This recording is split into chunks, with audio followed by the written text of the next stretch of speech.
Like کریں، subscribe کیجیے، bell icon کو دبائیں تاکہ ہماری ویڈیو سب سے پہلے آپ کے پاس پہنچ سکے۔ یہ وضو جو ہے وہ نصف ایمان ہے، وضو کرنا نصف ایمان ہے اور مسواک کرنا یہ نصف وضو ہے۔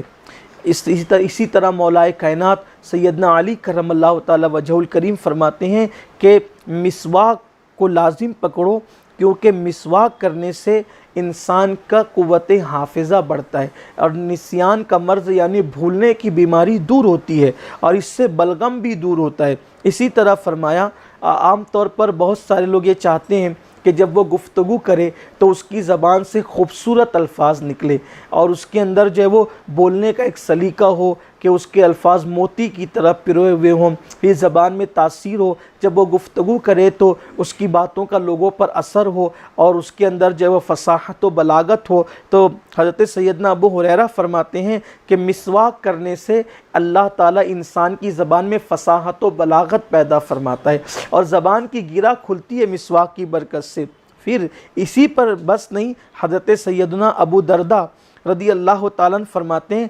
مسواک کو لازم پکڑو، مسواک کرنے میں غفلت مت کرنا، کیونکہ مسواک کی برکت سے اللہ راضی ہوتا ہے اور مسواک کرنے والے کو اللہ تعالیٰ کشادگی کے ساتھ دولت عطا کرتا ہے۔ یعنی کہ اگر مالدار بننا ہے، یعنی دیکھیے بظاہر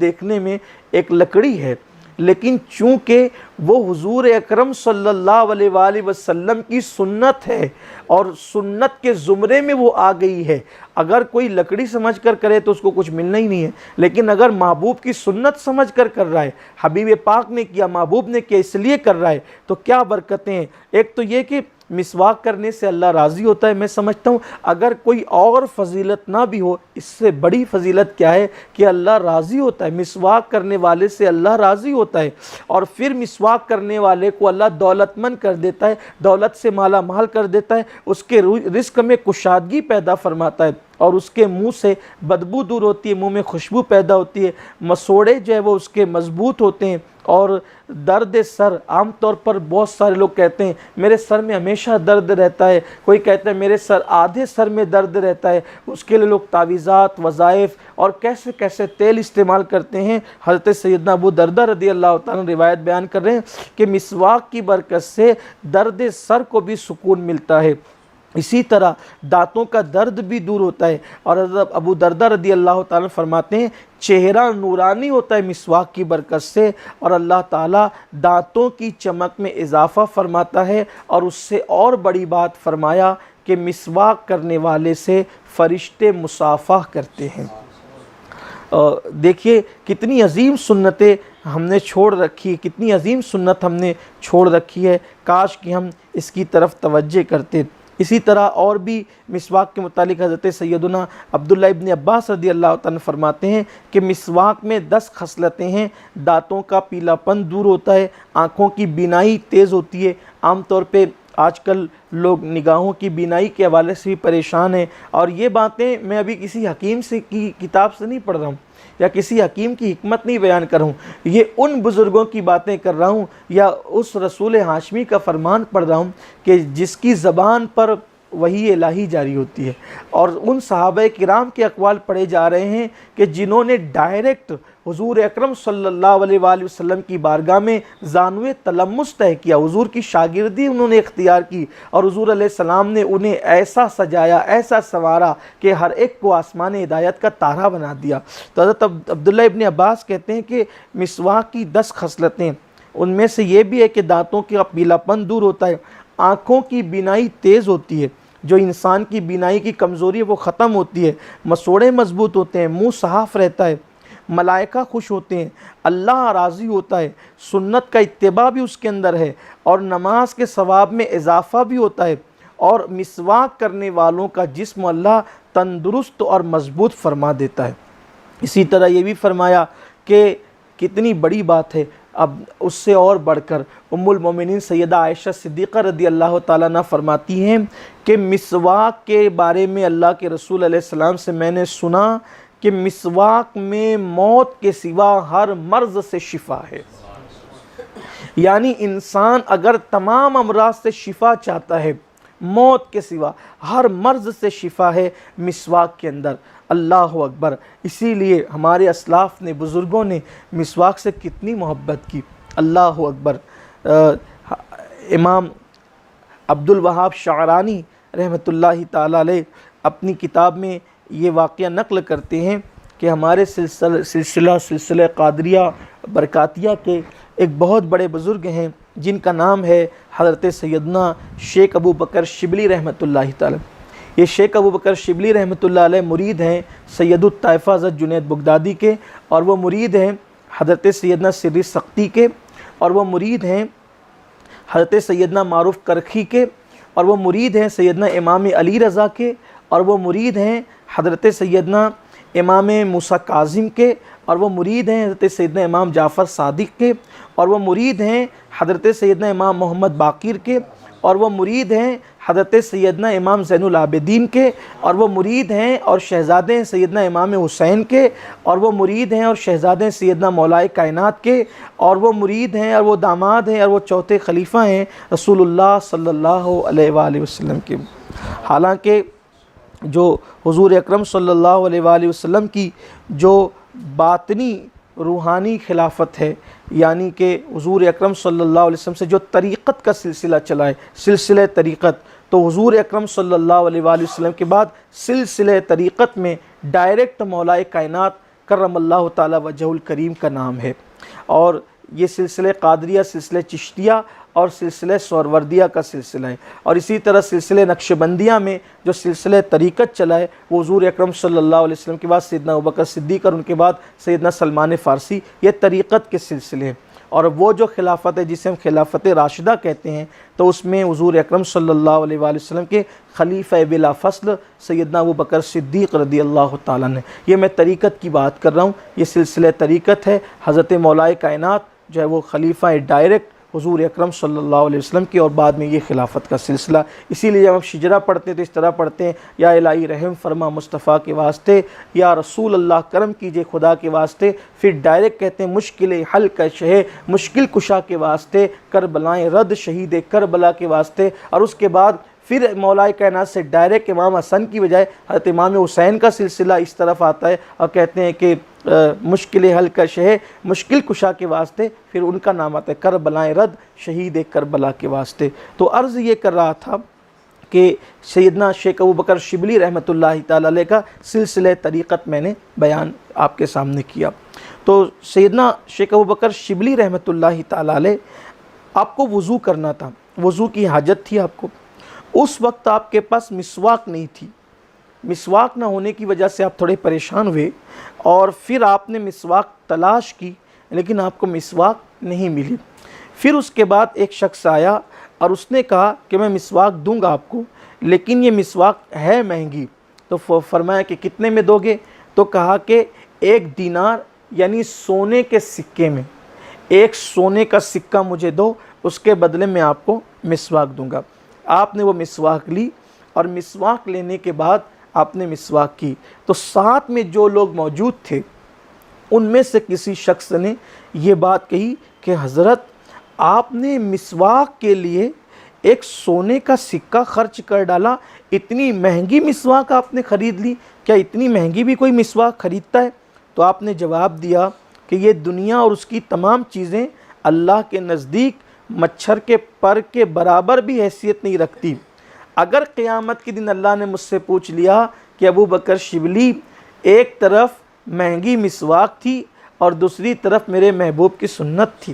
یعنی ایک طرف سونے کا سکہ تھا اور دوسری طرف محبوب کی سنت تھی، تو تو نے مال کی خاطر میرے حبیب کی سنت کو ترک کر دیا، تو میں اللہ کی بارگاہ میں کیا جواب دوں گا؟ اس لیے میرے نزدیک اگر اس سے مہنگی بھی مسواک ملتی تو میں اس کو خریدتا اور استعمال کرتا۔ اور پھر آپ نے پوچھنے والے سے فرمایا کہ تمہارا یہ حال ہے اور تمہارا یہ خیال ہے کہ اگر آدھے دینار میں بھی کوئی تم کو مسواک دے تو تم مسواک تو نہیں لوگے، اور مسواک کی سنت تم چھوڑ دو گے، تم غفلت کرو گے، اور پھر اس کے باوجود تم اللہ کا ولی ہونے کا دعویٰ کرتے ہو۔ فرمایا کہ یہ عاشقوں کا کام نہیں ہے، خدا کی عزت کی قسم جو عشق رسول کا دعویٰ کرے اور سنت رسول کو ترک کرے تو مطلب یہ ہے کہ یہ دعوے کی کوئی دلیل نہیں ہے، اس لیے کہ دعویٰ جو ہے وہ دلیل طلب ہوتا ہے۔ تو میرے پیارے آقا صلی اللہ علیہ وآلہ وسلم کے پیارے دیوانوں، ہمارے اسلاف نے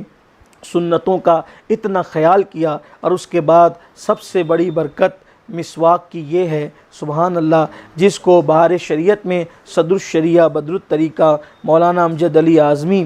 رحمۃ اللہ تعالیٰ علیہ نے لکھا ہے، فرماتے ہیں کہ جو شخص مسواک کرنے کا عادی ہوگا، جو شخص مسواک کرنے کا عادی ہوگا، اللہ تبارک و تعالیٰ اس کو مرتے وقت کلمہ نصیب فرمائے گا اور اس کا خاتمہ ایمان پر ہوگا۔ آپ اندازہ کریں کہ اس سے بڑی اور کیا نعمت چاہیے، اس سے بڑی اور کیا برکت چاہیے کہ جو شخص مسواک کرے اللہ تعالیٰ اسے کلمہ پڑھتے پڑھتے موت عطا فرمائے۔ اور یاد رکھنا، ایمان والی موت سب کو نصیب نہیں ہے، آپ ہم کتنا ہی عمل کر لے، کتنا ہی عمل کر لے، بلکہ اللہ اکبر، ہمارے اسلاف بزرگان دین رضوان اللہ تعالیٰ علیہ مجمعین تو انتقال سے چند سیکنڈ پہلے تک بھی اسی فکر میں رہتے تھے، پتہ نہیں میرا خاتمہ ایمان پر ہوگا یا نہیں۔ آج ہم بہت غافل ہیں، غفلت بے حد کر رہے ہیں، ہم نے تو بڑی بڑی باتیں کرنی ہیں، بڑے بڑے دعوے کرنا ہے، کیا کبھی ہم نے ایمان پر خاتمے کی فکر بھی کی ہے؟ آئیے اپنی گفتگو کو اختتام پر پہنچاتے ہوئے میں آخری میں یہ بات عرض کرتا ہوں کہ مسواک کرنے والوں کے لیے کتنی سعادت کی بات ہے کہ ان کو بشارت دی اللہ کے رسول علیہ الصلاۃ والسلام نے کہ ایمان پر خاتمہ ہوگا اور زبان پہ کلمہ جاری ہوگا، جو حضور کی سنت سمجھ کر عشق رسول میں جو ہے وہ مسواک کا پابند ہو۔ لیکن یاد رکھیے، یہ بڑے سے بڑا عمل بھی جو ہے وہ انسان کے لیے یہ گارنٹی کا سبب نہیں بن سکتا کہ اس کا خاتمہ ایمان پر ہو، لیکن قربان جائیں حضور کے کرم پر کہ اللہ کے رسول صلی اللہ علیہ وآلہ وسلم نے مسواک کرنے والے کو ایک کلمے کی بشارت دی ہے۔ اس سلسلے میں جو ایک واقعہ یاد آتا ہے جو بہت عبرت والا ہے۔ آدمی تہجد پڑھے اور بھی بڑے بڑے کام کرے، لیکن ایمان پر خاتمے کی کوئی گارنٹی نہیں ہے، اور آج کل ہم ایمان پہ خاتمے کے حوالے سے بڑے بے فکر ہیں کہ اس سلسلے میں لکھا گیا ہے کہ حضرت سیدنا امام احمد ابن حنبل رضی اللہ تعالیٰ، جن کو حضور غوث العظم دستگیر پیران پیر شیخ عبد القادر جیلانی رضی اللہ تعالیٰ نے اپنا امام کہا، فرمایا وہ میرے امام ہیں، اور آپ جو ہے وہ آپ کے سوانح نگاروں نے لکھا ہے کہ حضور غوث پاک رضی اللہ تعالیٰ سیدنا امام احمد ابن حنبل رضی اللہ تعالیٰ کے مقلد تھے اور آپ ان کی تقلید فرماتے تھے۔ یہ امام احمد ابن حنبل کی شان ہے۔ جب حضرت سیدنا امام احمد ابن حنبل رضی اللہ تعالیٰ کے وصال کا اور ان کے انتقال کا وقت قریب آیا تو اس وقت امام احمد ابن حنبل جو ہے نزا کی کیفیت میں تھے، نزا کے عالم میں تھے۔ حالت نزا میں آپ فرماتے تھے ابھی نہیں، ابھی نہیں، ابھی نہیں، یہ کہتے تھے ابھی نہیں، ابھی نہیں، ابھی نہیں۔ اور یہ جملہ آپ کے بیٹے نے سنا کہ آپ کے سامنے کوئی ہے نہیں اور آپ کیا کہہ رہے ہیں، ابھی نہیں، ابھی نہیں، ابھی نہیں۔ جس وقت بیٹے نے یہ جملے سنے تو عرض کیا، بابا اس وقت آپ نزا کی کیفیت میں ہیں اور یہ ابھی نہیں، ابھی نہیں، یہ آپ کیا کہہ رہے ہیں؟ دل کے کانوں سے کاش کہ ہم سب سنیں اور اللہ ہم سب کے حال پہ رحم فرمائے۔ تو سیدنا امام احمد ابن حنبل جو معمولی ہستی نہیں ہے، ائمہ مجتہدین میں سے ایک، 4 ائمہ مجتہدین جن پر پوری امت کا اجماع ہے، اتفاق ہے کہ ان چاروں میں سے کسی ایک کی تقلید ایک وقت میں کرنے کے حوالے سے ہمارے بزرگوں نے ہمیں نصیحت فرمائی، بلکہ اس کا وجوب بیان فرمایا، اور فرمایا کہ جو چاروں اماموں میں سے کسی ایک کی ایک وقت میں تقلید نہ کرے وہ شخص گمراہ ہے اور وہ اہل سنت سے خارج ہے، یہاں تک کہ تاکید فرمائی۔ تو یہ ائمہ اربعہ میں سے 4 ائمہ میں سے ایک ہے امام احمد ابن حنبل۔ اور فتنہ خلق قرآن جو اٹھا تھا کہ قرآن کو جب مخلوق کہا جا رہا تھا تو اس وقت تو مامون جیسے بادشاہ کو جس نے دھول چٹائی تھی وہ حضرت امام احمد ابن حنبل تھے، بلکہ جب آپ کو کوڑے لگائے جا رہے تھے اور آپ کا تہبند کھل گیا تو غیبی ہاتھ نے آپ کے تہبند کی حفاظت فرمائی۔ یہ مرتبہ، یہ مقام اللہ کی بارگاہ میں ہے سیدنا امام احمد ابن حنبل کا۔ وہ ہستی کہ جس کا تہبند کھل جائے تو غیبی ہاتھ جس کے تہبند کو باندھ دے۔ جب نزا کی کیفیت میں وہ کہہ رہے تھے کہ ابھی نہیں، ابھی نہیں، ابھی نہیں، تو اس وقت بیٹے نے پوچھا، بابا اس وقت آپ ابھی نہیں کا جواب کس کو دے رہے ہیں؟ تو امام احمد ابن حنبل نے فرمایا بیٹا تم بھی عجیب ہو، اس وقت سوال کرنے کی پوزیشن نہیں ہے، سوال و جواب کے حالات نہیں ہے، لیکن چونکہ تم نے مجھ سے سوال کر لیا ہے اس لیے میں تمہیں جواب دے رہا ہوں کہ بیٹا سنو، اس وقت میرے سامنے شیطان موجود ہے اور شیطان مجھ سے کہہ رہا ہے احمد ابن حنبل تم بڑے خوش نصیب ہو، احمد ابن حنبل تم بڑے خوش نصیب ہو کہ تم ایمان پر دنیا سے جا رہے ہو اور تمہارا خاتمہ بالخیر ہو رہا ہے۔ تو بیٹا میں شیطان کو جواب دے رہا ہوں ابھی نہیں، ابھی نہیں، ابھی نہیں، یعنی ابھی چند سانسیں میری باقی ہے۔ آپ اندازہ کریں کہ جو اتنے بڑے مرتبے پر فائز ہیں، زندگی کی چند سانسیں باقی ہے تو وہ کہتے ہیں کہ ابھی میرا خاتمہ ایمان پر نہیں ہوا، وہ بے فکر نہیں ہو رہے ہیں۔ اور ہم لوگ جو ہے گناہوں میں ڈوبے ہوئے ہیں، برائیوں میں ڈوبے ہوئے ہیں، اور ایمان پر خاتمے کی ہمیں کوئی فکر ہی الا ماشاءاللہ نہیں ہوتی۔ لیکن قربان جائیں کہ میرے آقا صلی اللہ علیہ وآلہ وسلم نے خوشخبری دی ان لوگوں کو جو مسواک کے عادی ہیں کہ مرتے وقت ان کی زبان پر کلمہ طیبہ جاری ہوگا اور وہ کلمہ پڑھتے پڑھتے دنیا سے جائیں گے۔ بلکہ ایک مختصر الفاظ میں ایک واقعہ مجھے اور یاد آتا ہے کہ ایک مرتبہ کا واقعہ ہے کہ دیار غیر میں جو ہے وہ جنگ تھی، اور اس جنگ کی فتح میں جو ہے وہ تاخیر ہو رہی تھی۔ امیر المومنین سیدنا فاروق اعظم خلیفہ دوم رضی اللہ تعالیٰ عنہ کو خط لکھا گیا کہ جو ہے وہ کافی کوششوں کے باوجود بھی ہم جنگ جیت نہیں پا رہے ہیں، تو کیا کیا جائے، آخر کیا وجہ ہو سکتی ہے کہ ہم جنگ جیت نہیں پا رہے ہیں؟ تو اس وقت امیر المومنین نے جو ہے وہ فرمایا یا تو تم جنگ اللہ کی رضا کے لیے نہیں کر رہے ہو، تمہاری نیتوں میں کوئی کھوٹ یا فتور آ گیا ہے، یا پھر تم اپنے نبی صلی اللہ علیہ وآلہ وسلم کی کوئی سنت کو ترک کر رہے ہو۔ جب یہ خط پہنچا گورنر کے پاس یا جو ہے وہ فوج کے سپہ سالار کے پاس، تو انہوں نے خوب غور کیا اور مجلس مشاورت منعقد کی اور کہا کہ امیر المومنین نے دو چیزوں کی طرف ہماری توجہ دلائی، یا تو نیتوں میں خلوص نہ رہا یا تو سنت سے رشتہ ٹوٹ گیا، بتاؤ کیا ہے؟ تو کہا کہ نیتوں میں تو کوئی فطور نہیں ہے، نیت تو سب کی خالص ہے اور سب اپنی نیت میں جو ہے وہ اللہ کی رضا اور اس کے محبوب کی رضا کے طالب ہیں۔ البتہ